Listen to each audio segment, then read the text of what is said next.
บายดีนี่好加油เรียนภาษาจีนออนไลน์คอร์ส SSK ค่ะเขียนเสียงบทที่1ฝึกแอบตอบบทสอบเสียง SSK ค่ะเพื่อให้พวกเขาเห็นภาพรวมของบทสอบเสียงตัวจริงสำหรับ SSK ค่ะนี่ประกอบไปด้วย3ภาคส่วนก็คือ听力45题约30分钟มีภาคฟังแล้วก็阅读ภาคอ่าน45题45分钟แล้วก็ภาคเขียน书写มี10题40分钟เนาะตามนี้แล้วพวกเขามาเป็นตัวอีกเนาะก็คือตอนได้เข้ากับภาคอื่นเป็นทิงลี่ภาคฟังก่อนอาจารย์จะเปิดให้ฟังเนาะพวกเขากับฟังกัน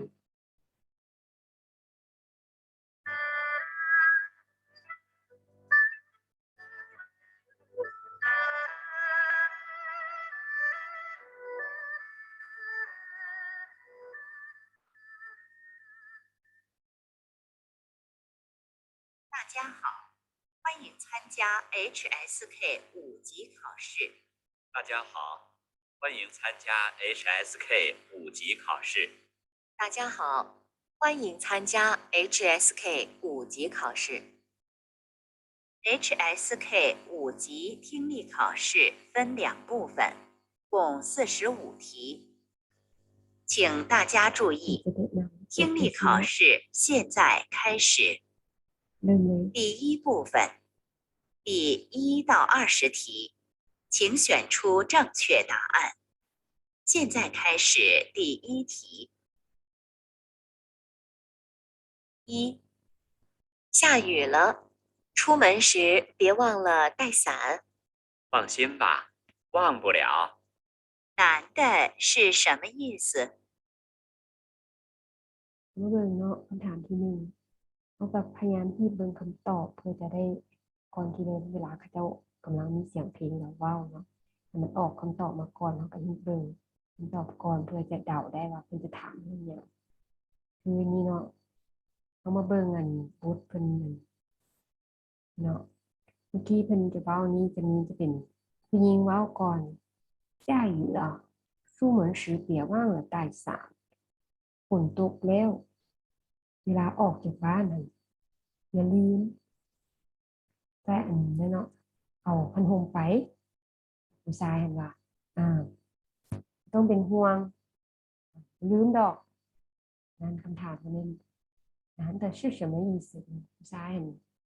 เว้าหมายความว่าอะไรเนาะนั่นเขาก็ได้คำตอบเป็นบอกว่า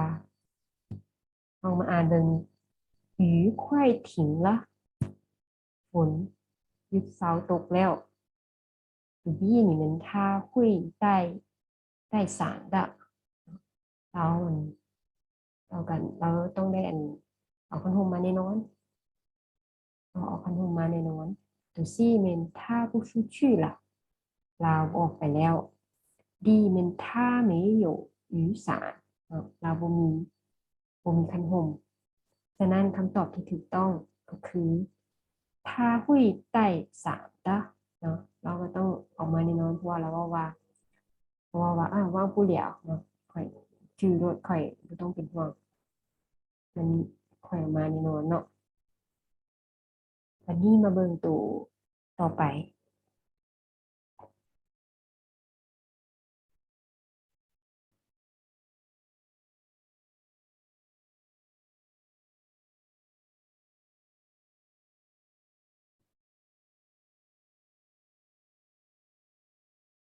2，你最近每天晚上还去参加那个训练吗？哪里？我没坚持下来，早就不去了。女的主要是什么意思？เราหลังจากฟังไปแล้วเนาะแล้วว่า最近每天晚上还去参加那个训练吗最近对吧วังโมโมนี่每天晚上ในแต่ละ ตอนค่ำแต่ละมื้อหันหายชื่อชั้นเจียในกับซุนเรียนมายังไปเข้าร่วมมันซุนเรียนเนาะแต่ว่าการฝึกซ้อมอันนี้ผู้หญิงว่า哪里我没坚持下去อันจังไดสิเป็นจังไดเนาะสิเป็นจังไดเนาะ哪里เป็นได้จังได我没坚持下来ค่อยบ่ได้แบบว่าเราบ่ได้สืบต่อเนาะพอเราบ่อดทนต่อบ่เฮ็ดต่อบ่เป็นเข้าร่วมเนาะบ่ได้สืบต่อ早就不去了ว่ามันแบบบ่ได้ไปโดนแล้วเนาะฉะนั้นคำถามมันว่า你的主要是什么意思ผู้หญิงหันนี่ก็มันหมายความว่าอะไรเนาะสิ่งที่เราเว้าค่ะบนคำตอบมันมี没问题已经放弃了要早点去不知道地址ฉะนั้นคำตอบก็คือ已经放弃了已经放弃了ก็คืออันเป็นเศร้าแล้วยกเลิกแล้วเนาะโบเฮ็ดแล้ว放弃ปะทิ้งแล้วเนาะ已经放弃了นั้นคำตอบที่ถูกต้องมัน B ว่า A นี่แปลว่า没问题อันนี้เป็นบ่เกี่ยวเนาะบ่มีปัญหาบ่เกี่ยว要早点去ต้องไปแต่เศร้าอันนี้ก็บ่ได้บ่เกี่ยวเนาะตัวที่不知道地址บ่ฮู้คิวอันนี้ก็บ่เกี่ยวเนาะมาเบิ่งตัวต่อไปตัวนี้มันจะหยุดตนนิดนึงให้คนตอบ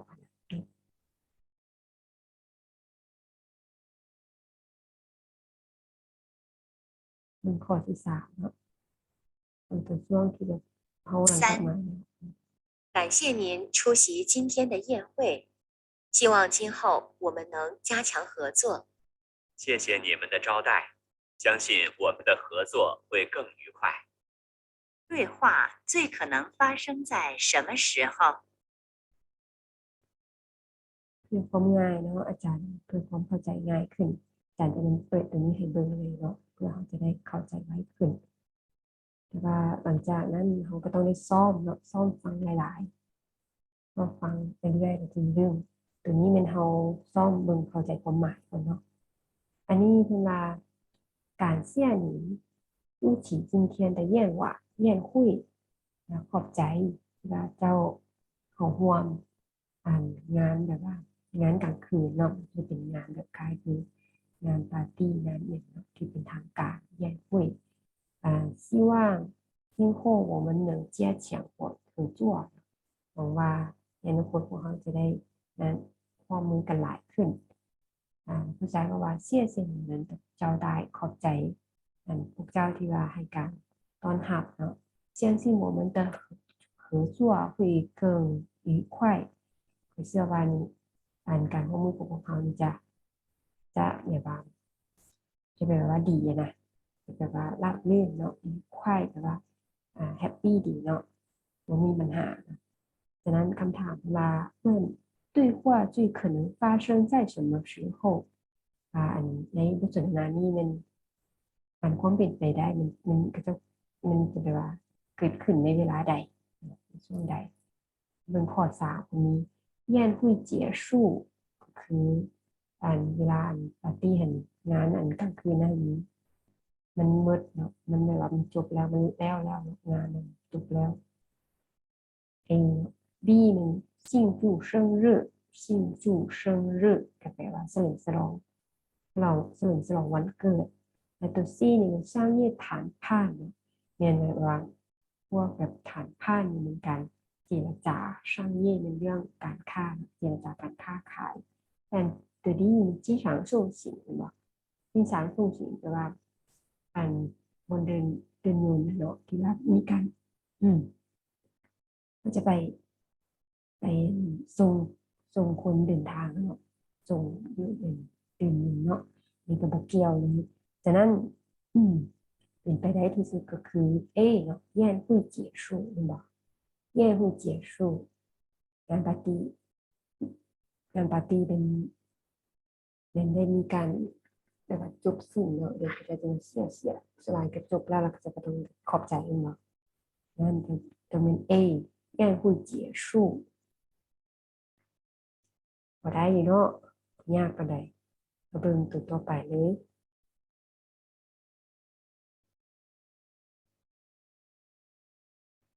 ข้อสี่มาเบิ่งตรงนี้เลยก็ได้จะมีในห้องเห็น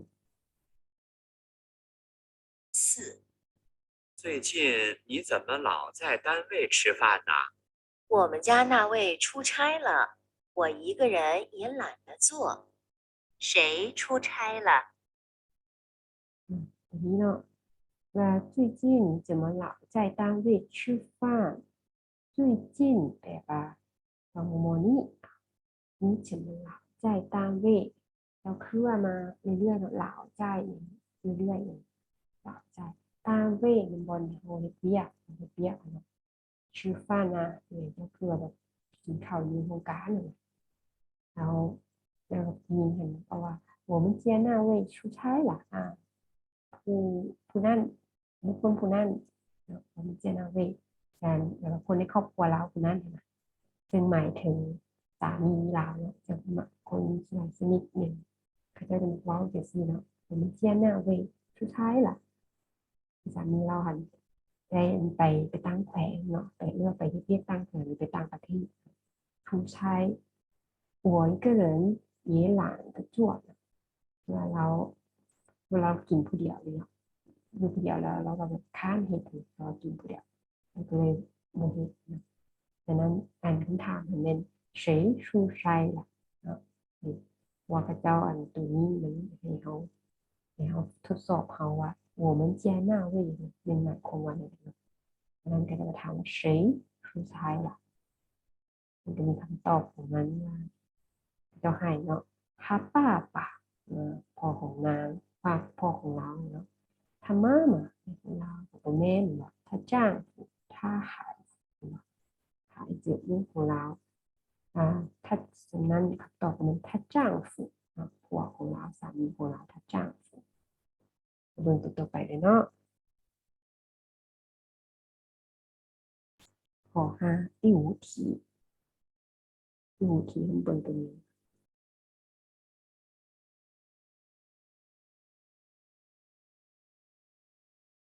五，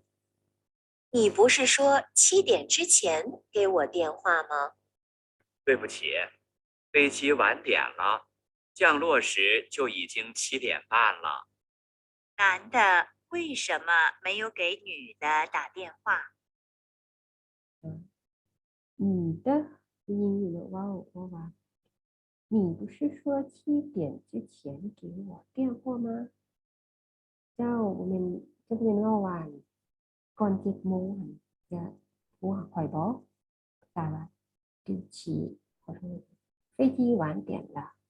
อันยนต์มาซ่ามาซ่าอันแบบว่ายนต์ลงซ่าหัวซ่า降落时ก็คือ降落แปลว่ายนต์ลง降落时就已经7点半了ตอนช่วงยนต์ลงหันเป็นถึง7 โมงครึ่งแล้ว7点半了มีคำถามเป็น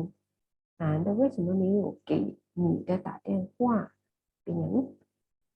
ผู้ชายคนนั้นเราจึงบอลโทรศัพท์หาผู้หญิงคนนั้นเนาะงั้นคำตอบนั้นก็ง่ายเนาะอันนี้ให้เลือกมีถ้าว่างล่ะเราลืมแล้วอันที่สองมัน B ถ้า太忙了เราเดี๋ยวเรามีเรียกหลายเราอยู่เรียกหลาย然后读 C 读 C ขอ C เนาะ手机没电了อันนี้มือถือบ่มีแบตหมดแบตหมดแล้วตัวดีมัน飞机晚点了ฉะนั้นคำตอบมันก็ต้องเป็น飞机晚点了เนาะก็คือยนต์มาซ่ายนต์มาซ่าคือเป็นตัวต่อไป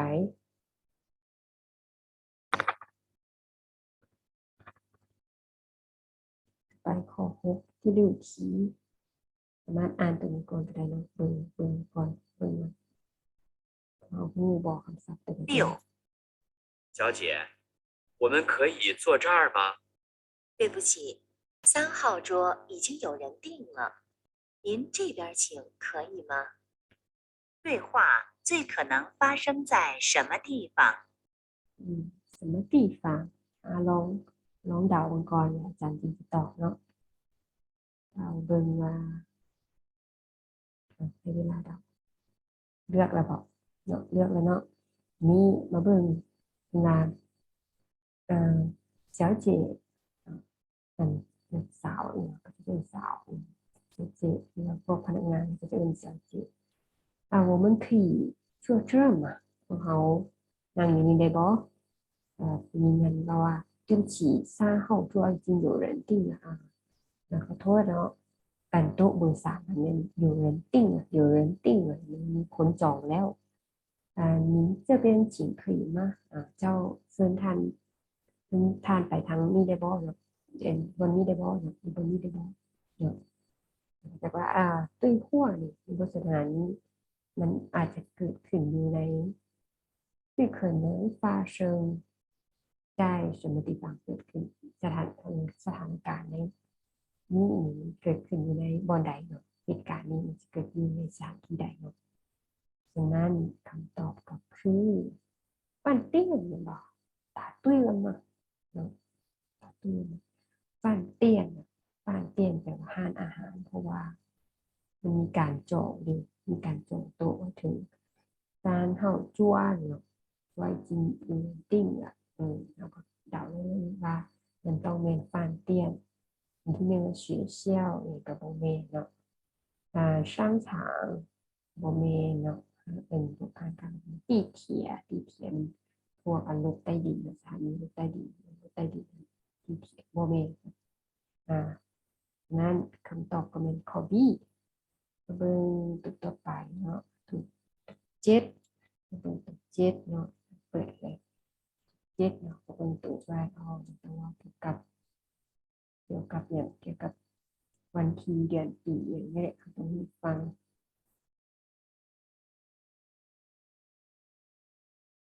7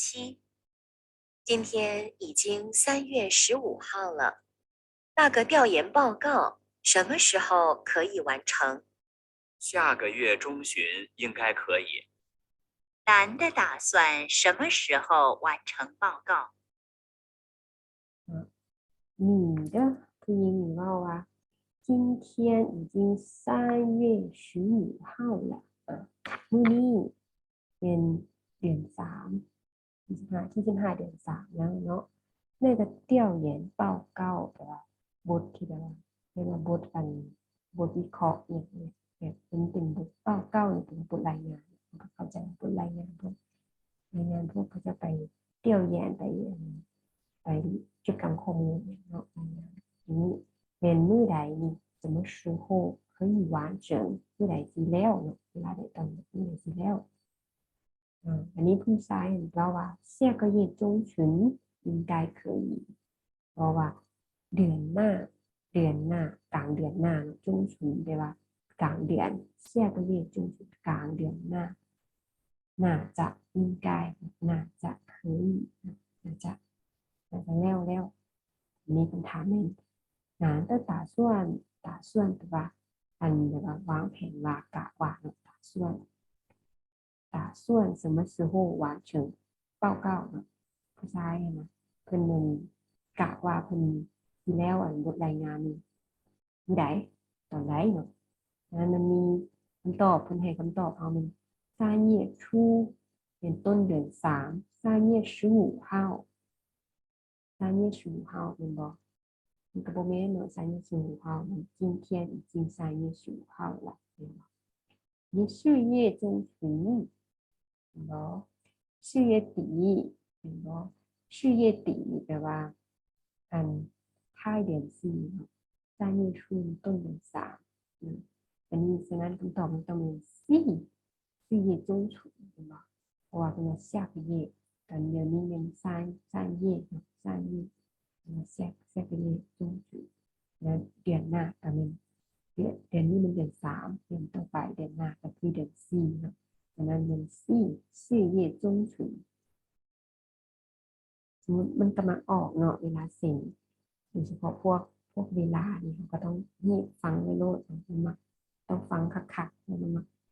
มาออกเนาะมันกำลังฟังเรื่อง ดือนปีหรือว่าเวลาที่มันออกที่สุดวันนี้มาเบิ่งตัวที่แปดปีปาชีลูกค้าสามารถอ่านมันก่อนกันเนาะคือตัวนี้เป็นคำตอบมันก่อนเจอเป้เนาะ你安慰你询问你夸奖เขามาเบิ่ง 大 ฟัง 夫， ก่อน 这种手术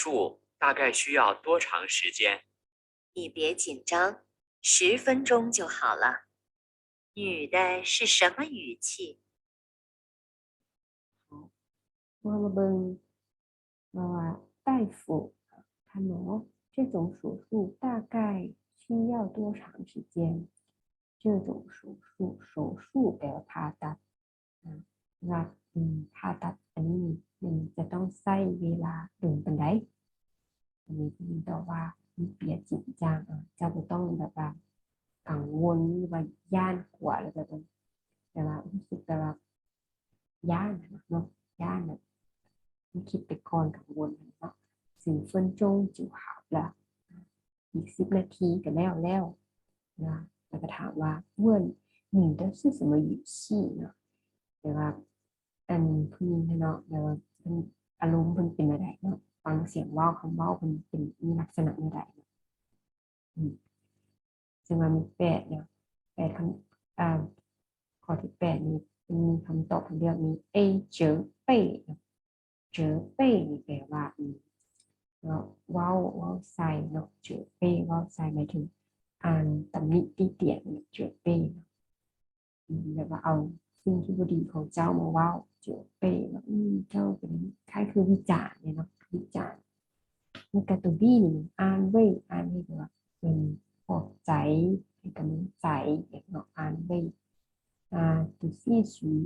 询问แปลว่าสอบถามอ่ะดีแปลว่าข้อจักข้อจักแปลว่าย่องฉะนั้นในที่นี้เป็นสถานการณ์มันอยู่ของหมอนี่บอกคือผู้ชายเป็นกังวลนี่ว่ากังวลฉะนั้นผู้หญิงบ่ต้องเปียจริงจังบ่ต้องกังวลบ่ต้องฉะนั้นคำตอบที่ถูกที่สุดก็คืออ่านไว้เป็นการให้กำลังใจปลอบใจนะว่าบ่ต้องมัน手术อันนี้มันบ่严重这个手术不严重เนาะผ่าตัดนี้มันบ่ได้เป็นระยะนี่เนาะ10 นาทีก็แล้วเนาะเรียกบี้อ่านไว้เนี่ยเนาะอันนี้มาเบิ่งข้อต่อไปข้อที่9นะมาฮอดข้อที่9แล้วนี่เลยเนาะที่9เขามาเบิ่งคำตอบก่อนก็ได้洗澡等车看电视东东，都几点了？快去洗澡吧。等一会儿，动画片儿马上就完了。东东在做什么？อันนี้นายเนาะตุ้งมันคือแบบฟังกับลูกเนาะมันคือเหมือนสิเด็กน้อยหรือว่าแม่เอิ้นลูกเนาะเพราะว่าค่ะทุกสิ่งแบบว่าถ้าเอิ้นแบบคือสิ่งเอิ้นลักษณะหนาหักมันจะเป็นเอิ้นคนสนิทกันนั้นตุ้ง都几点了จะตอนนี้จะโมงแล้ว快去洗澡吧รีบไปอาบน้ำไปภาษาดีว่า等一会儿ถามนึง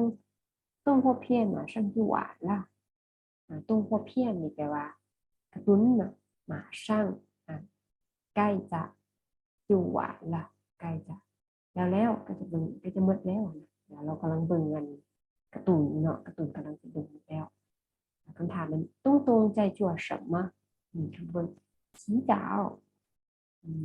โมเมนเนาะ洗澡นี่อันนี้แม่เพราะว่า快去洗澡รีบไปอาบน้ำแต่ว่าเรายังไม่อาบน้ำเถื่อนเนาะ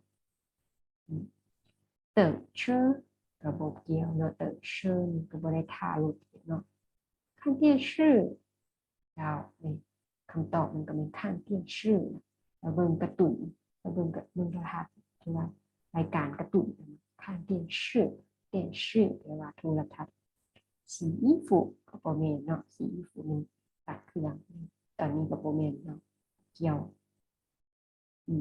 ง่ายเนาะเบิ่งข้อต่อไปข้อ10เนาะ เบิ่งคำตอบก่อน十分自信没有把握刚参加工作没得到那份工作10、小刘，机会来之不易，你可要好好把握。我一定会努力的，谢谢您，我能做好。关于小刘，可以知道什么？小刘อันนี้จะแปลว่าเว้าลักษณะแบบสนิทสนมกันการเป็น小刘机会来之不易机会โอกาสมาบ่ง่ายๆนะโอกาสมาบ่ง่ายเด้อ你可以要好好把握你可要好好把握เจ้าจะต้องแบบว่ารักษามันไว้เนาะกำมันดีกำโอกาสนี้ให้ดีๆเนาะแล้วมีเงินมาว่า我一定会努力的คอยจะต้องคอยพยายามคอยแน่นอนคอยจะพยายามจะพยายามเนาะแย่เช่นขอบใจใจไปถึงต้องลงกับผู้ใหญ่เนาะ我能做好คอยสามารถเฮ็ดให้มันได้ดีเนาะงั้นคอยต้องเฮ็ดได้ดี关于小刘เกี่ยวกับ小刘ก็คือผู้หญิงคนนี้นี่可以知道什么พวกเขาได้รู้อย่างเดียวเกี่ยวกับ小刘มีพอมี十分自信ว่าเขามีความมั่นใจหลาย十分自信没有把握เราแบบว่าบ่มั่นใจเราบ่มั่นใจเราแบบคือสิคิดว่าคือสิบ่ได้นะ把握กำแน่นบ่สามารถกำแน่นได้บ่สามารถบ่สามารถเฮ็ดได้เนาะบ่สามารถบ่มีความมั่นใจว่าสิเฮ็ดได้เนาะมีประสบความสำเร็จหรือว่าสิอย่างเกี่ยวกับมีโอกาสสิได้โอกาส刚参加工作แต่ว่าหาก็เข้าร่วมหาก็เฮ็ดเวียกมี得到那份工作เป็นบ่ได้แบบว่าบ่ได้เวียกนั่นคือกับว่าเราไปสมัครเวียกล่ะเราบ่ได้เวียกนั่นเนาะฉะนั้นเขาฟังบทสนทนานี้เขาก็รู้ได้ว่าต้องแม่น十分自信十分自信ก็คือเรามีความมั่นใจเพราะว่าอย่างพอเราว่า我能做好嘛我一定努力的就是我能做好ให้เราค่อยสามารถเฮ็ดให้มันได้ดีหรือว่าขัดแสดงถึงเราก็มีความมั่นใจแล้วดังนั้นก็คือคำตอบก็เป็น十分自信เนาะมาเบิ่งตัวต่อไปข้อที่1111题生意不好是广告公司做了很多宣传独立呢要开发新产品公司的产品最近卖得很好。是啊，这次我们做了不少宣传，做了大量的广告。关于公司，可以知道什么？ตัวนี้เนาะ公司的产品最近卖得很好公司บริษัท产品เนี่ยผลิตภัณฑ์ของบริษัทนี้น้องโมโมนี่มันขายได้ดีเนาะขายได้ดี卖得很好是啊แม่นแล้ว这次我们做了不少宣传呢宣传แปลว่าโฆษณาครั้งเทื่อนี้พวกเราได้เฮ็ดโฆษณาหลาย不少宣传做了大量的广告พวกเขาเรียก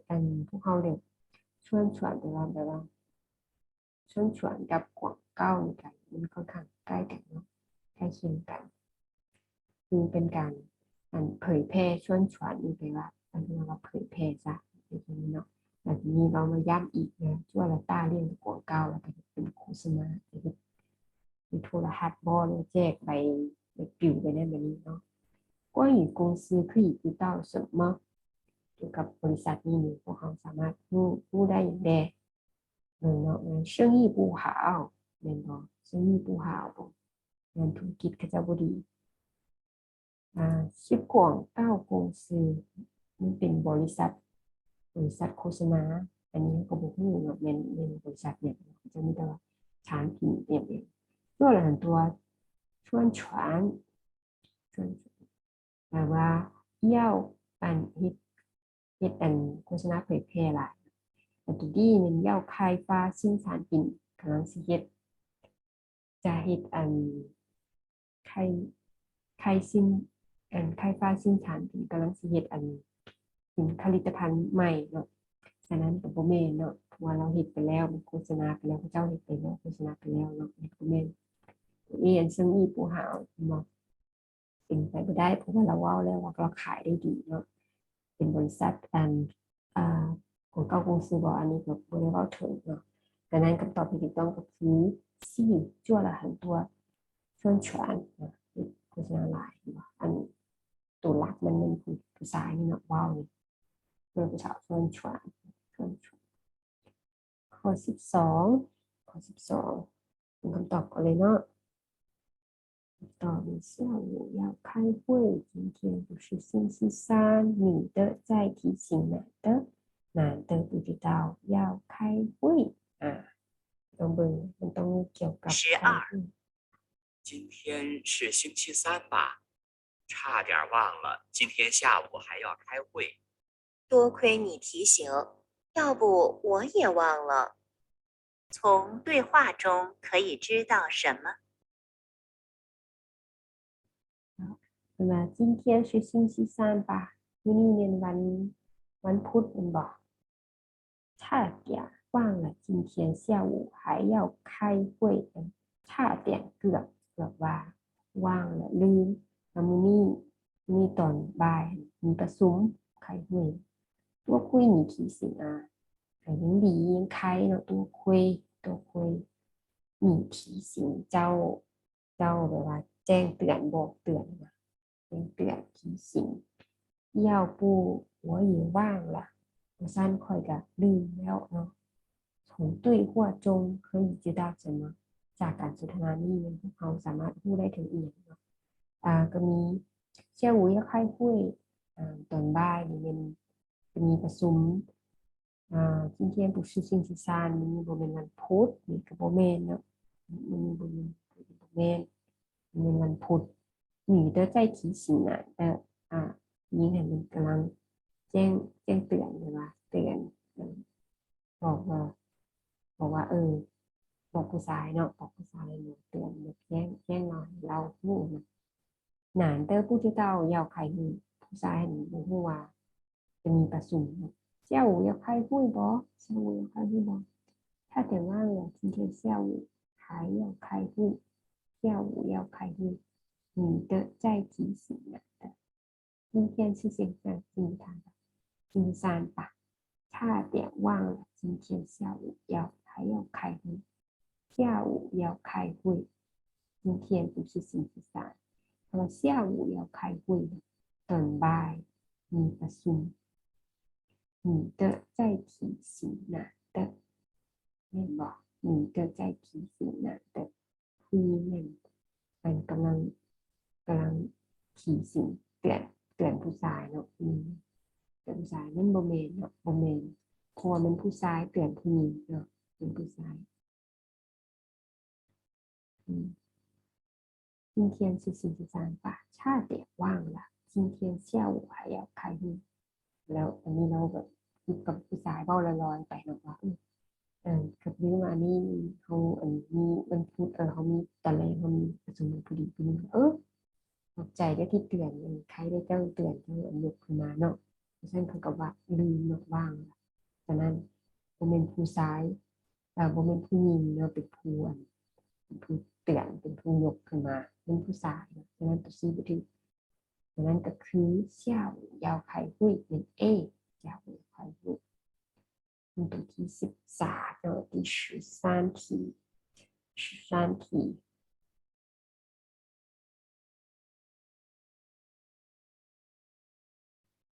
เรามาเบิ่งกันเลย顾客多13很多四川人都说这个饭店做的川菜最地道。怪不得每天生意这么好呢。这个饭店怎么样？เนาะ很多四川人都说这个饭店做的川菜就最地道ในเมืองคนเสฉวนเนี่ยหลายคนเสฉวนหลายคนนี่ล้วนแต่ฮู้ว่าเลยร้านอาหารตรงนี้เป็นเฮ็ดอาหารชวนชัยเป็นพวกอาหารพวกเสฉวนเนาะเพิ่นชวนชัยจุ้ยตี้เต้ามันแบบว่าเฮ็ดได้แบบว่าเฮ็ดแบบว่าเฮ็ดถึกแท้ๆนะสว่าอาหารสว่าคือเขาเฮ็ดอาหารลาวเนาะถ้าเป็นคนต่างประเทศเฮ็ดอาหารลาวมันก็บ่แม่นแบบว่าอาหารลาวแท้ๆบอกบางเทื่อมันก็บ่แม่นแท้ๆดังนั้นตี้เต้ามันก็คือแท้ๆมันเป็นรสชาติของอาหารเสฉวนแท้ๆตี้เต้าแล้วมีผู้ชายว่า怪不得每天生意这么好呢สมพอคนเติมสมพอทุกๆมื้ออันนี้ธุรกิจแต่ละมื้อซึ่งอีกเขาเจ้าเจ้ามาหาหรือว่าอันเรื่องเขาเจ้าขายดีอะนะเพราะว่าสมพออันเขาเจ้าขายดี这个饭店怎么样ทานอาหารนี้เป็นอะไรเบิ่งเนาะเขาตอบกู้เครือตัวแต่ว่าลูกค้าหลายใจสื่อส่วนอยู่อันเสฉวนผู้หาวการบริการบดีไทยแต่เวเต้ากล้วยอันอาหารนะมีรสชาติแปลกๆตัวนี้เขาต้องระมัดระวังเวลาเขาฟังบททันเนาะพระเจ้าจะหลอกอย่างนี้ไทยแต่เวเต้ากล้วยบอกอ่านแปลกๆแต่เขาได้ยินกล้วยผู้เต๋อเนาะเราจะเข้าใจผิดว่ามันกล้วยไปได้เนาะกล้วยผู้เต๋อมันกินพ่อสุดๆฉะนั้นเขาต้องฟังดีๆเนาะฟังให้เข้าใจความหมายไวๆเนาะได้ครับเพราะมันมีเวลาจำกัดเลยฉะนั้นตัวนี้จะเป็นกู้คือตัวบอกว่า生意这么好ก็เป็นตัวต่อไปเลยข้อ14มี机会很重要压力不能太大要争取拿金牌人应该有点压力如果压力太大，往往不能发挥出正常的水平。是的，很多运动员就是因为压力太大而失掉了拿金牌的机会。女的主要是什么观点？ต่อไป如果压力太大ถ้าว่ามีความกดดันหลาย压力เป็นกดดัน往往不能发挥出正常的水平往往มักจะบ่สามารถ不能发挥หมายถึงแสดงออกมาหมายถึงแสดงการออกมาแสดงความสามารถออกมา发挥出正常的水平ความสามารถแต่ละเป็นออกมาได้อย่างปกติเนาะในระดับปกติว่าทำให้เรากดดันหลายจะซ้อมอยู่หันจะเก่งอยู่แบบเนี้ยมันถึงความกดดันหลายหันจะแบบเฮ็ดได้บ่ได้ดีเนาะแต่นี้พูดง่ายๆชื่อแต่แล้ว很多运动员นักกีฬาหลายคนนะซึ่ง因为压力太大คือมามีความกดดันหลาย失掉了拿金牌的机会失掉แปลว่าสูญเสียเนาะเป็นว่าสูญเสีย金牌金牌เอาเหรียญคำ金牌กับเหรียญคำ机会โอกาสอันนี้เวลาเราจะว่าแบบว่ามีพวกนักกีฬาหลายคนเป็นว่าเป็นเราความกดดันหลายเนาะสิ่งที่ไทยเสียโอกาสในการคว้าเหรียญคำคำถามมันมี的主要是什么观点นี่นะอยากสำคัญมันเราอยากเว้าถึงอีกเนาะเราแบบว่าควรเปลี่ยนนี่หมายถึงความคิดเห็นเนาะเรามีความคิดเห็นอะไรเป็นหลักเนาะจุดเดียวมีเบอร์14机会很重要โอกาสแต่ว่าโอกาสนี้มันสำคัญหลายตัวบี้压力不能太大แต่ว่า压力ที่ว่าเลยเนาะ压力แต่ว่าความกดดันการกดดันมันจะต้องกดดันหลายเนาะเหมือนท้ายดามันต้องกดดันหลายมันต้อง要争取拿金牌จะต้องได้เอาเหรียญคำญาติเหรียญคำตัวนี้人应该有点压力คนเราควรจะต้องมีแบบว่ามีความกดดันเองสักหน่อยนึงนั้นตัวนี้แน่นอนคำตอบว่ายาลี่อุณไทยตาเนาะเพราะว่าเราเว้าเลยดิเราชื่อแต่เราเห็นดีกับผู้ชายที่ว่าก็ยาลี่ไทยตาว่าผู้หญิงฟังไม่เห็นเนาะคือที่ว่าอย่างนี้ผู้หญิงตอบว่าชื่อแต่ในนั้นมาแล้วเนาะแต่ว่าคือสิอันนั้นก็เป็นข้อ B ต่อไป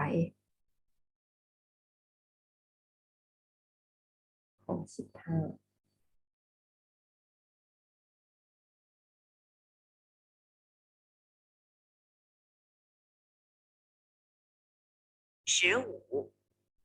你们公司的小王呢？我来好几次都没见到他。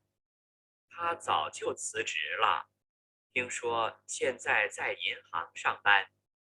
关于小王，可以知道什么？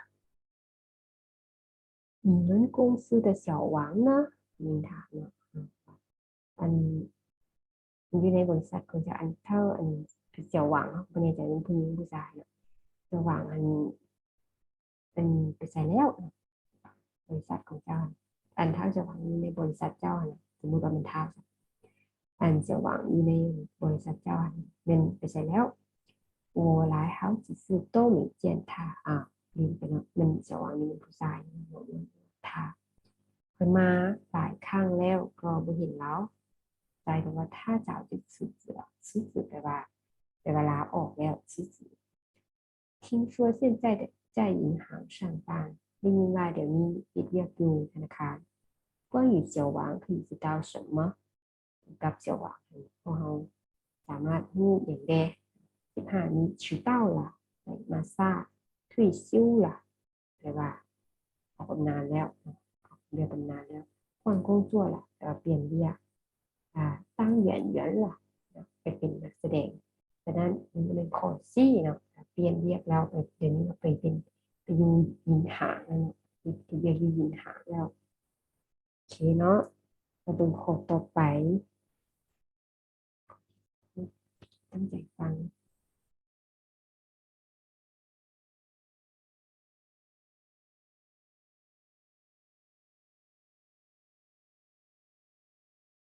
16，我以为你早该到了，怎么现在才到？别提了，本来我连飞机票都买好了，可是因为大雾，航班取消了，我只好坐火车过来了。女的为什么来晚了？ถามเป็นเลขท้ายคือตัวแถวเทอมเนาะเกี่ยวกับการเดินทางมักออกที่สุดเวลาลงเรื่องการเดินทางเนี่ยต้องได้ฟังดีๆว่าเขาเจ้าจะถามถึงอีกเนาะโดยนี้我以为你早该到了ข่อยคิดว่าเจ้าหันควรจะมาเลยแต่เดี๋ยวมาเว้นแล้วต้องคิดว่ามาได้ดูแล้วนะแต่ไม่เชื่อใจฉายเตาอย่างนี้จริงมา别提了อย่าว่าถึงไม่ต้องว่า本来我连飞机票都买好了จริงๆแล้วข่อยนะขนาดว่าพี่โยนนี่ก็ซื้อมาเรียบร้อยแล้วซื้อเมตาวูย้อนมามันตาวูเนาะก็คือหมอกหลายตาวูแบบหมอก航班取消了把那个跳比取消了取消ยกเลิก我只好坐火车过来了ข่อยก็เลยต้องได้ขี่รถไฟมา你的为什么来晚了อันที่ยิงเด็กมาซ่าเนาะเบิ่งคำตอบตัวที่พกอันนี้ชื่อว่าล่ะหรือว่ารถเพทีนี้ก็บ่ได้เว้าถึงรถเนาะมีการสร้างหัวเชอเป็นไปบ่ทันรถไฟมันก็บ่แม่นเนาะเราเปลี่ยนไปขี่รถไฟ没买到机票没买到机票นะบ่แม่นเนาะเราว่าเด็กเราอยู่ในนี้เราก็ว่า本来我连飞机票都买好了มันไปซื้อแล้วปีตัวดีเนาะฉะนั้นตัวดีมันหางการ取消了ว่าเราบินมันยกเลิก มาดูตัวต่อไปข้อที่17เนาะข้อที่17เดี๋ยวมันจะต้องลงกับลุมเนาะเจ็ดที่17มันมีเทิงเทิงฟังดี17，今年流行短发，我想把头发剪短了。好的，我先帮您设计一下。男的最可能是做什么的？今年流行短发ปีนี้流行และนิยม短发นิยมให้ผมสั้น我想把头发剪短了เขาอยากคิดการเคยตัดผมสั้นภาษาว่า好的โอเค我先帮你设计一下ค่อยจะออกแบบให้เจ้าเนาะแบบว่าห้านเดี๋ยวนี้ห้านตัดผมสลายก็จะแบบมาออกแบบให้ลูกค้าเนาะให้เข้ากับหน้ากับเนี่ย问男的最可能是做什么的ว่าผู้ชายนี่จะเห็นอาชีพเนี่ยเดาได้เลยเนาะเกี่ยวกับผมเกี่ยวกับอย่างนี้ต้องเป็นเนี่ยเพราะนั้นเขาก็ไปเบิ่งว่าเพราะนั้นมันจะมีคำถามยากคำถามง่ายสลับกันนะดูง่ายๆพยายามอย่าผิดนะมันจะถึง100%รายในตัวเลือก律师แต่ว่าพวกอันคิดเกี่ยวกับอันกฎหมายเนาะกฎหมายก็คือพวกทนายเนาะ律师พวกทนาย医生แปลว่าท่านหมอ老师ทุกคนรู้เนาะ理发师理发师เนาะดังนั้นคำตอบเป็นดี理发师พวกอันยูบาร์เบอร์พวกอันทางตัดผมเนาะ理发师เป็นข้อ18คนก็ได้เนาะมันอย่างกวาดสายตาก่อนเนาะคนแปดใกล้สมุดภาคที่1แล้วเนาะ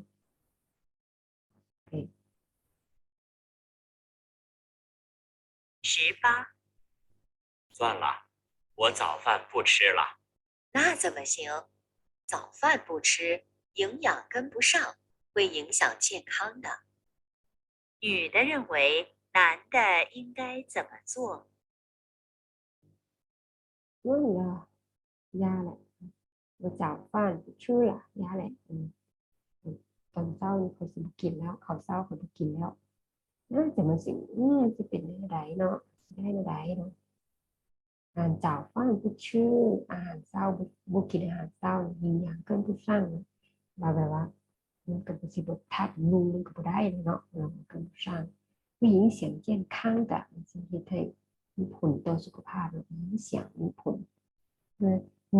的认为男的应该怎么做แบบมีคิดว่าผู้ชายควรจะเฮ็ดหยังเนาะมันจะเฮ็ดจังไดเบิ่งคำเป็นให้ตอบให้เรื่องชื่อเจ้าฟ้านควรจะกินข้าวเช้า增加营养ควรจะเพิ่มธาตุบำรุง锻炼身体锻炼身体เพื่อออกกำลังกาย去医院检查ตรวจสุขภาพดูหมอนั่นคำตอบแมนชื่อเจ้าฟ้านเป็นยังไงให้กินข้าวเช้ามาเบิ่งข้อ19ข้อ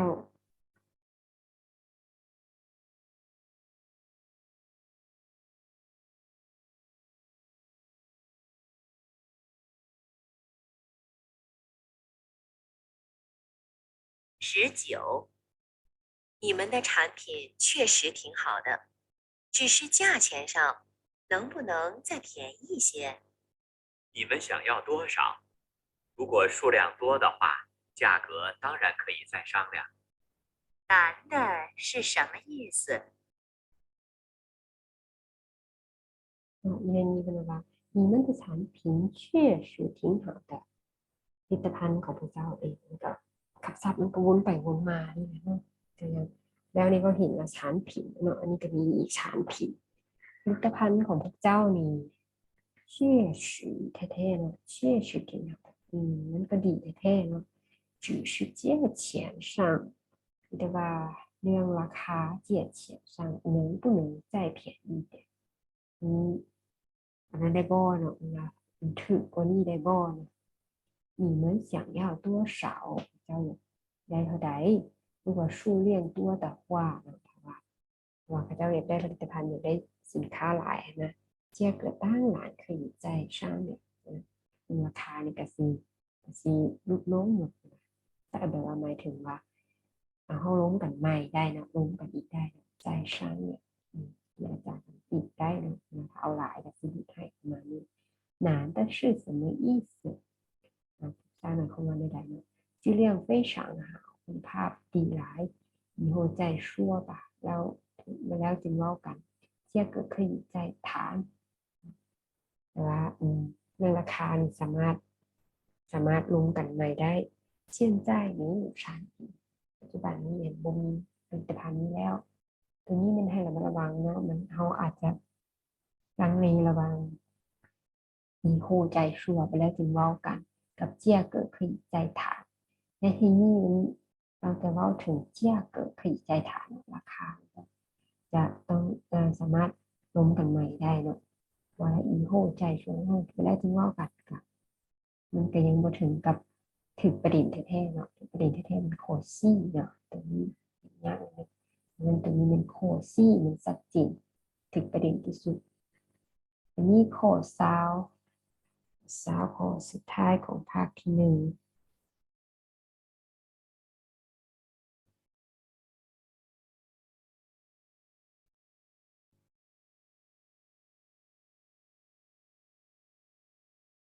20你的失眠好些了吗？还是睡不好，今天打算去看看中医，买些中药试试。关于女的，可以知道什么？เนาะอันนี้ว่า你的失眠好些了吗เพราะว่า失眠เนี่ยการนอนบ่หลับเนาะการนอนบ่หลับแต่ว่าการนอนบ่หลับของเจ้านี่ดีขึ้นแล้วบ่ยังว่า还是睡不好ก็ยังแบบนอนบ่หลับขนาด睡不好ยังมีปัญหาอยู่今天打算去看看中医ว่ามื้อนี้เห็นคิดว่ามีแผนว่าสิไป看中医นะ中医ก็แบบแพทย์แผนจีนเนาะจีนแพทย์แผนจีน中医买些中药试试就是ซื้อยาจีนเนาะยาจีนลองเบิ่งนะ问关于你的可以知道什么เกี่ยวกับผู้หญิงเราสามารถรู้อย่างได้เนาะชื่อเว่ยต้าฝูเป็นบอกเป็นท่านหมอบอกกับแม่เนาะเราลองสิไปหาท่านบอก身体很好身体很好สุขภาพแข็งแรงบ่แม่เนาะสุขภาพเราเดี๋ยวนี้เรานอนบ่หลับ睡眠不好มันเรียนตรงนี้เนาะ睡眠不好กันนอนบ่ดีเนาะมีปัญหาแล้วปวดผู้相信中医บ่เชื่อแพทย์แผนจีนอันนี้บ่ถูกอย่างใหญ่เนาะเราสิไปเป็นแพทย์แผนจีนสิไปซื้อแต่ว่าเราก็มีความเชื่อได้นะจึงไปเนาะนั่นมันจะเงินชื่อเนี่ยผู้好เป็นซี่ต้องติดต่อไปเงินเตียบุฟเฟิลเนาะเบิ่งข้อที่21เนี่ยยาวในนึงเหมือนเพราะมันเป็นสนทนาหลายข้อสับกันไปสับกันมาเราต้องได้ตั้งใจฟังถ้ามีโอกาสก็ให้เบิ่งคำตอบแต่ถ้าสิ่งออนไลน์第二部分第21到45题，请选出正确答案。现在开始第21题。21，这儿的风景很漂亮，真后悔没带相机。用手机拍呀？你的手机不是能照相吗？能是能，但效果跟相机没法比。那也比没有好啊。要我帮你拍吗？女的后悔什么？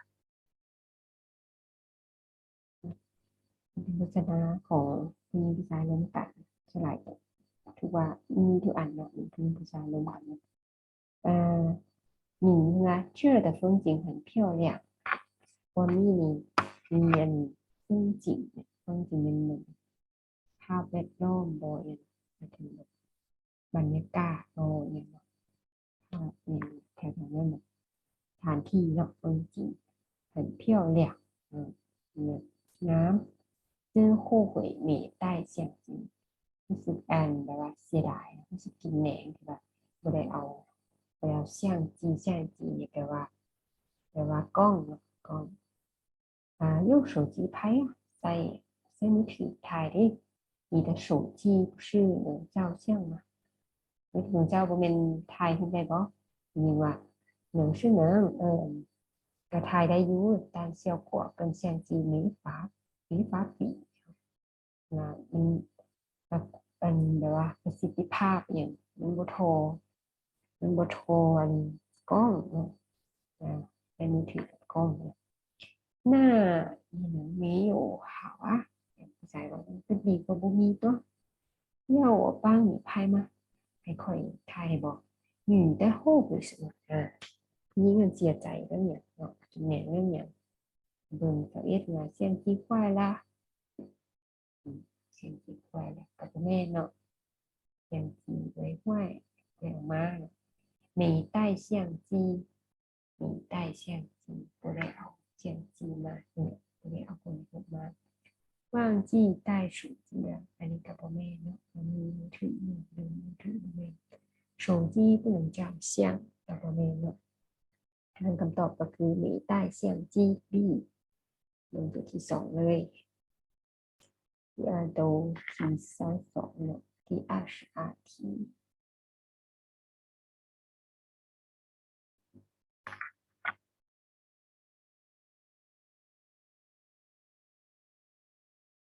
22。你应聘的那家公司有消息了吗？上周参加了一个考试，说这周五还有一个考试。那看来很有希望。他们打算招几个人呢？就一个，我得再好好准备一下。根据对话，可以知道什么？你应聘的那家公司有消息了吗อันตอนที่เจ้าไปสมัครเรียกยื่นพินอันที่แบบว่าบริษัทอันรับสมัครเรียกเนาะยื่นพินอันมี有消息มีข่าวอย่างไรบ่上周参加了一个考试ที่แล้วนี้ได้ไปสอบเสียงเนาะซึ่งหลายเนี่ยสมัครเรียกมันจะมีต้องมีเสียงแน่说这周五还有一个考试นะวันศุกร์นี้ยังเสียงอีกยังเสียงอีกการวันหน้าค่าหลาย很有希望มันแล้วก็สิมีโอกาสเนาะมันสูงก็สิมีโอกาส他们打算招几个人เจ้าสิเขาจะเอาจากคนเนาะเจ้าพินมาจากเจ้าพินเขาจะเอาจากคนเนาะเขาจะจ้างจากคนเนาะเจ้าพิน就一个คนเดียว我得再好好准备一下คอยจำต้อง我得อย่างนี้เนาะ再好好ต้องแปลว่าเกี่ยงดีๆ根据对话可以知道什么ต่อกับอันบนสถานีมันทั้งหมดอย่างแดงมันคือสอบ去招聘人你ก็จะเพิ่มเติมเนาะ公司不招人女的被录取了女的不想去考试ฉะนั้นคำตอบมันก็คือ A เนาะ只招聘一人บอกเป็นว่าเราเอาแต่คนเดียวกรณีเขาบ่ค่อย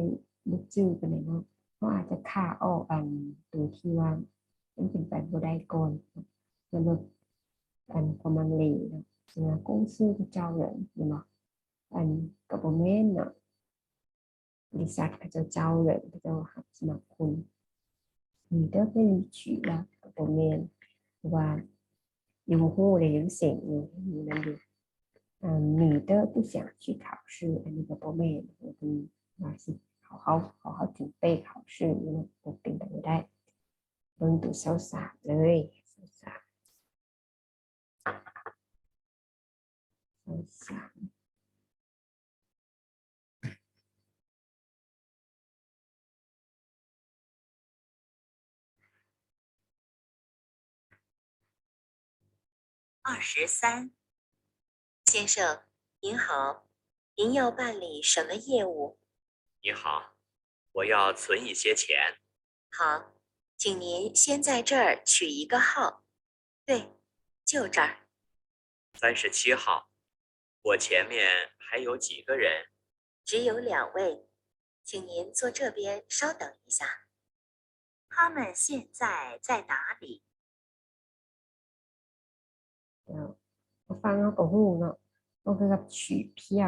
ถ้าไปธนาคารก็ต้องฮู้ว่ามันต้องได้เอาบัตรคิวก่อนเนาะถึงได้ฉะนั้นต้องเป็นธนาคารแน่นอนเนาะ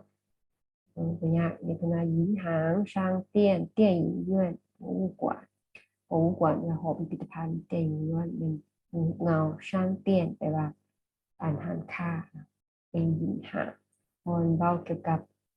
การนี่เนาะเว้าเกี่ยวกับการเอาบัตรคิวเนาะ先生您好您要办理什么业务เวลาคนไปธนาคารก็ต้องถามเลยสบายดีท่านจะคิดอย่างเนาะธุรกรรมอย่างเนาะ业务办理什么业务你好我要取一些钱快จะฝากเงินฝากเงินจำนวนหนึ่ง好请您先在这儿取号比较เอาบัตรคิวอยู่บนนี้เนาะ对แล้วก็แล้ว就这อยู่บนนี้เนาะ37号ในเบอร์37我前面还有几个人ผมก็ถามนี่ว่ามีจะคนยังมีจะคนอยู่ทางหน้าก่อนนะแบบว่าเราต้องได้ถ่ายดิมันถ่ายไปทางหน้าเขาก่อนเขาเพื่อเขาจะรู้ว่าคนหลายประเด็น只有2位มีแต่2คนนะ请你坐这边稍等一下要นั่งอยู่นี่ถามเป็น他们现在在哪里นะถามจะอยู่ใส่เนาะตอบไปแล้วอันนี้มาเบิ่งข้อที่24มาไม่ได้เนาะพัฒนาก่อนพัฒนา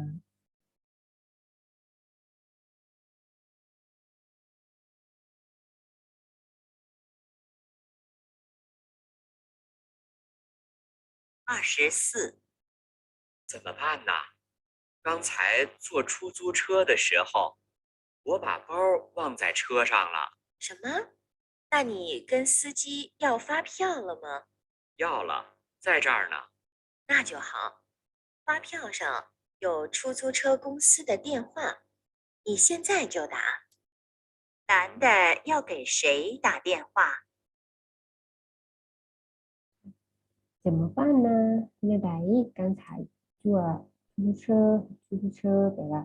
แท็กซี่的时候ตอนเวลาขี่แท็กซี่เนาะ我把包忘在车上了ลืมกระเป๋าอยู่รถ什么อย่าง那你跟司机要发票了吗เขาจะเอา发票เนี่ยมันบินเนาะเวลาขี่รถอยู่วิจิเนาะเวลาพุทธกาล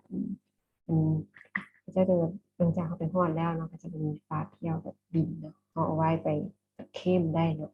จะออกมาเราก็ถามว่า那你跟司机要发票吗เอาบินนำกระเจ้าเหรอวะไม่要了เอาแล้ว在这嘛อยู่นี่เลย那就好เขาจะไปถึงแล้ว发票上有出租车公司的电话อยู่ในบินมันจะมี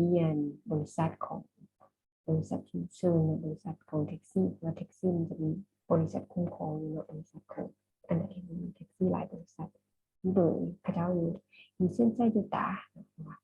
เดี๋ยวนี้จะโทรเดี๋ยวนี้รถนานแต่要给谁打电话การจะต้องโทรหาใครเนาะมาเป็นสาวซี司机คนขับรถ秘书เลขา电视台สถานีโทรภาพกับเมลเนาะชุเชอร์กงซีนั่นเป็นตัวดีเนาะมันจะโทรไปบริษัทอันแท็กซี่เนาะ司机คนขับรถโมเมนเนาะมีชูเลขาเมลเนาะ ต้องโทรไปบริษัทเขาเจ้าเนาะเบิ่งโคดที่2525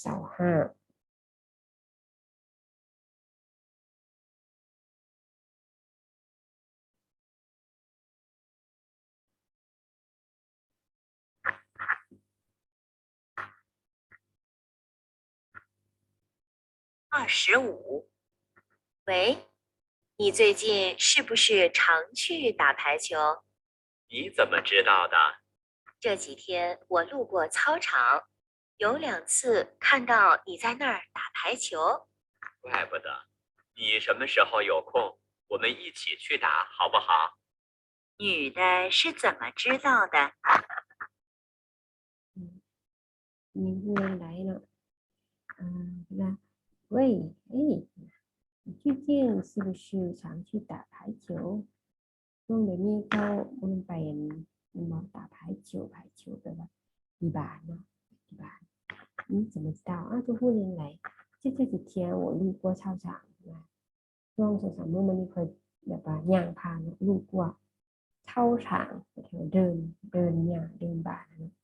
有2次看到你在那打排球เห็นเจ้า2เทื่ออันกำลังตีบานอยู่怪不得啊，损婆或者不想损婆，你什么时候有空，我们一起去打好不好？เจ้า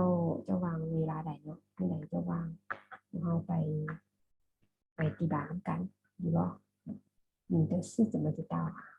เรา会来口25自己猜的เราเดาเอา自己看见的เราเห็น听别人说的啊ผู้อื่นเนาะ他也去打球了แล้วก็ไปตีบาทกันโมเมนเนาะฉะนั้นถูกต้องกับเมน自己看见的เพราะว่าเราเห็น2เทื่อเนาะโอเคตอนนี้มาเริ่มตัวไป126ตอบก่อน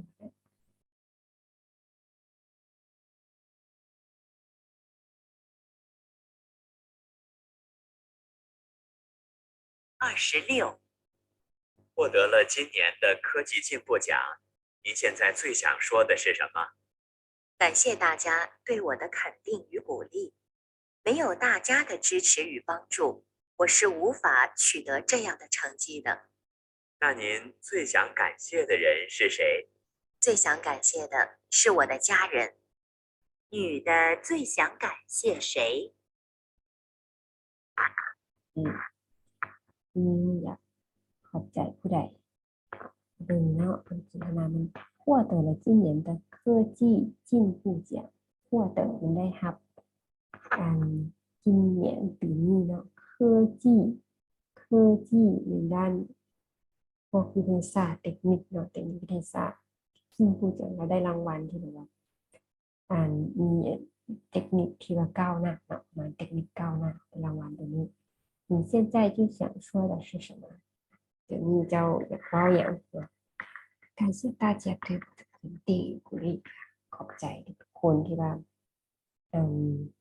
บว่าให้กำลังใจเนาะ鼓励肯定แบบว่าแบบว่าให้ความไว้วางใจก็ได้แบบว่าให้ความมั่นใจก็ได้เนาะเจ้านี้ได้เลยเนาะให้ความมั่นใจเชื่อมั่นก็ได้เนาะเชื่อมั่น没有大家的支持与帮助หากว่ามีพวกเจ้าการสนับสนุนของทุกๆคนเนาะตาจากทุกคน与帮助และการช่วยเหลือและสนับสนุนของทุกคน我是无法取得这样的成绩的คน是ไม่ได้ผลงานอันนี้เนาะ那您最想感谢的人是谁เจ้าอยากขอบใจใครที่สุด最想感谢的是我家人เป็นครอบครัวเราเนาะ你就是想感谢谁呢？อันนี้ก็ง่ายๆนะครับพยายามจือตัวลมตัวสำคัญมันอยู่ท้ายเลยเนาะฟังข้างหน้ากับใกล้ฟังข้างหลังกับรูปคำตอบตัวนี้มันท้ายก็ง่ายอยู่เนาะเพราะมันคำตอบมันอยู่ท้ายมันเป็น26เนาะ领导หรือหัวหน้า家人ครอบครัว专家们เป็นพวกนักเจ้าสารทั้งหลายจนจะ班主任นะหรือว่าหัวหน้าห้องโมเมนเนาะหัวหน้าห้องโมเมนวิชาการทั้งหลายเลยรวมจ จังซั่นนี่มันก็บ่แม่น领导เนาะหัวหน้าก็บ่แม่นฉะนั้น家人คำตอบเป็น B 家人เป็นคำถามต่อไป2727，我们10点之前可以到家吗？按照这个速度应该没问题，只要你带着进门的钥匙。高速公路上，你还是开慢点吧，注意安全。好的，我们争取10点前到家。男的正在做什么？ไปต่อเนาะ我们10点之前可以到家吗พวกเขาก่อน10 โมงเนาะ10点之前要ฮอดบ้านบ่按照这个速度ตามใช่ป่ะผมไวเนาะเขาก็ฟังออกเลยว่าพระเจ้าต้องอยู่ในรถนะ应该没问题ควรจะไม่ใช่บ่มีปัญหา只要你带着进门的钥匙只要你带着进门的钥匙ขอเป็นตัวเจ้าออกประแจมา高速公路上高速公路หรือว่าไปบนทางด่วนเนี่ย高速公路上你还是开慢点吧เจ้าควรจะขี่ซ่าเลย注意安全ใช่ปะเราจะใส่ความปลอดภัย好的我们争取10点前到家โอเคพวกเราต้องพยายามพยายามให้10点前到家这样ก่อน10 โมงหมดบ้าน男的正在做什么พูดแล้วเนาะภาษากันเนี่ยตรงนี้คำตอบเป็น登记กับบ่แม่นเนาะสิไปคิวอันนี้สิไป登记มันเช็คอินตัวนี้สิขึ้นเงินเนาะ开车กำลังขับรถเหมือนเนาะขอบี้开车修汽车แปลงรถบ่แม่น打扫房间กวาดห้องเนาะอันนี้ก็บ่แม่นคือกันเบิ่งข้อ28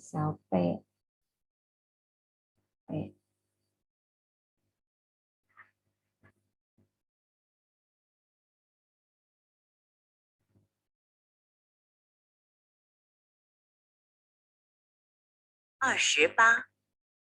和出版社合作的事儿，交给谁去办比较好？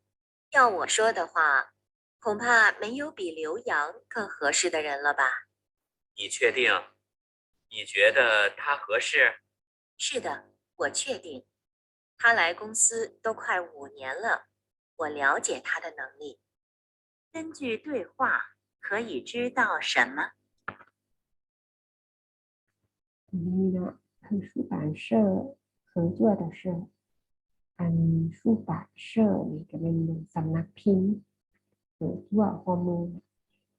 เกี่ยวกับการร่วมมือกับสำนักพิมพ์เรื่องของการร่วมมือกับสำนักพิมพ์เ社เนี่ย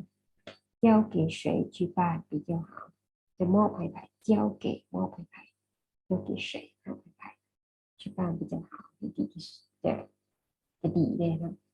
要我说的话他ก็ว่า恐怕ยังว่า没有比刘洋更合适的人ละมีไผว่าเหมาะสมเท่า刘洋แล้ว你确定เจ้ามั่นใจวะ你觉得他合适เจ้าคิดว่าเราเหมาะสม是的นั่นแหละ我确定ค่อยแน่นอนมั่นใจแน่นอนมันตรงนี้他来公司都快5年了มาเฮ็ดเวียกนี้ได้5 ปีแล้ว我了解他的能力ความรู้ถึงความสามารถความรู้ดีถึงความสามารถของเรา根据这话可以知道什么เกี่ยวกับการสนทนานี้ความสามารถกับผู้อื่นได้หลิวหยางเนี่ย缺少勇气แล้วขาด勇气แล้วขาดความกล้าหาญ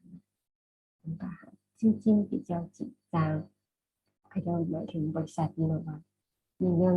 เงินอหย่างเนี่ยการเงินเขาเจ้ามีปัญหาแล้วก็จะจริงจังมีปัญหาบกครองตัวค่ะก็จะจริงจัง你的很了解一个อย่างเนี่ยตอบมาออกมาแล้วเนาะซื่อเนาะมีเห็นมันค่อนข้างมีความเรียกว่าผู้ดีเนาะ了解ผู้ดีเรื่องอีกอย่างผู้ดีเป็นการเรียกว่า他们在出版社工作พวกเขาเจ้าเรียกมี出版社มี什么งานสำนักพิมพ์เนาะสำนักหนังสือพิมพ์กระตุ้นโมเมนเนาะอันนี้มันก็จะไปเรียกกันซื่อๆดังนั้นก็ต้องมีตัวเดียวเนาะ你的很了解领养ดูต่อไปข้อที่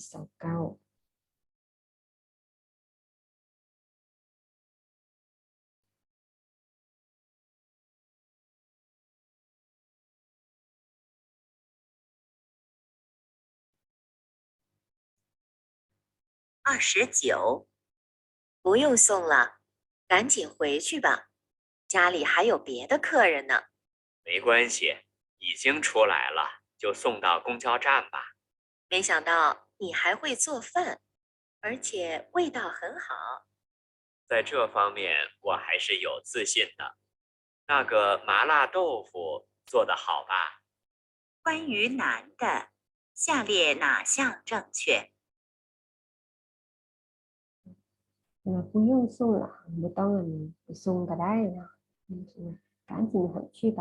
ฮิตกลับไก่ฮิตกลับเมืองฮิตเมือง家里还有别的客人นะยังฮิตแบบว่าแล้วลักษณะแบบว่าเราซื้อเมืองเราพอดีออกมาส่งยังออกมาส่งเนาะออกมาส่งหน้าเมืองว่า家里还有别的客人มีแขกอยู่เราไม่รู้จะเป็นแขกอยู่หรือว่าออกไปก่อน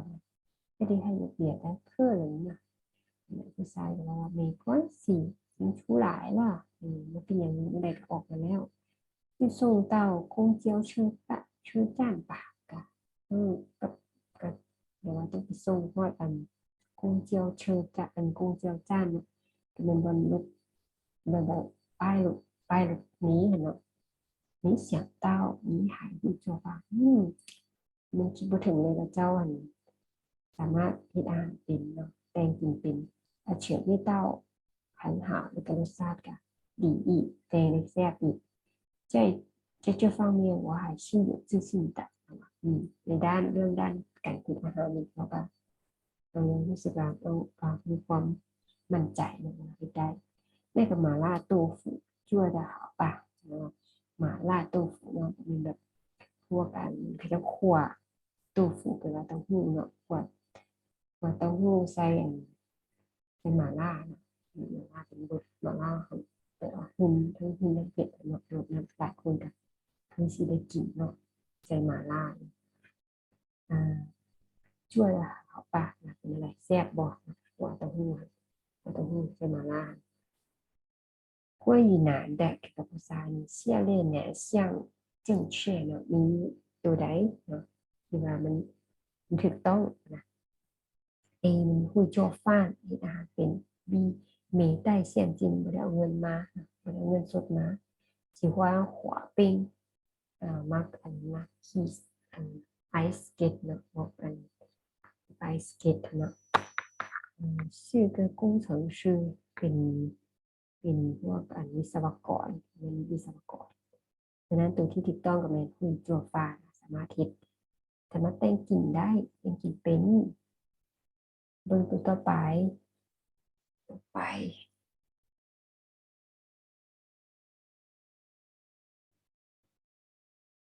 ข้อ3030，大夫您好，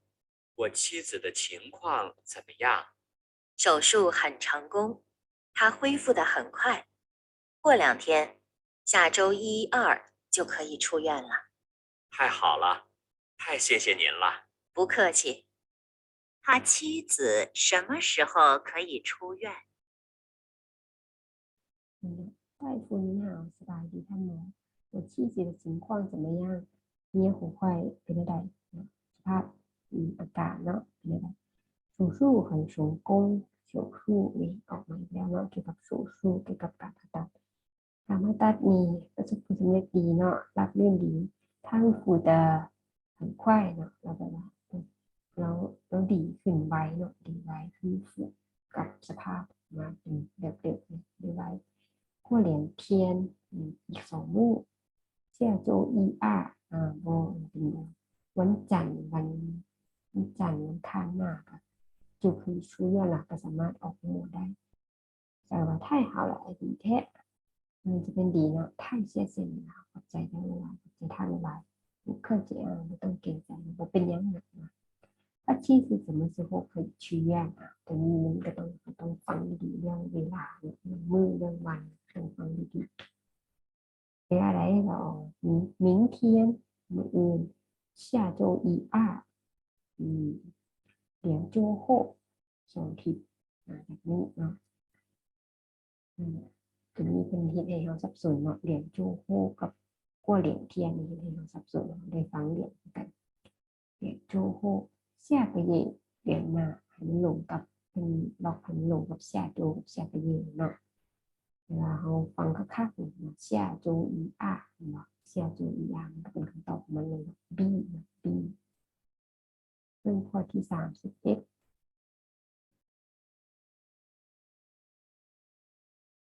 เนาะตัวนี้เขาจะเอาไว้เป็นวิดีโอต่อไปเนาะมันมีเขาวันนี้ก่อนเพราะมันอันนี้มันจะลักษณะที่แตกต่างกันนิดนึงแล้วพบกันใหม่ใจเจียน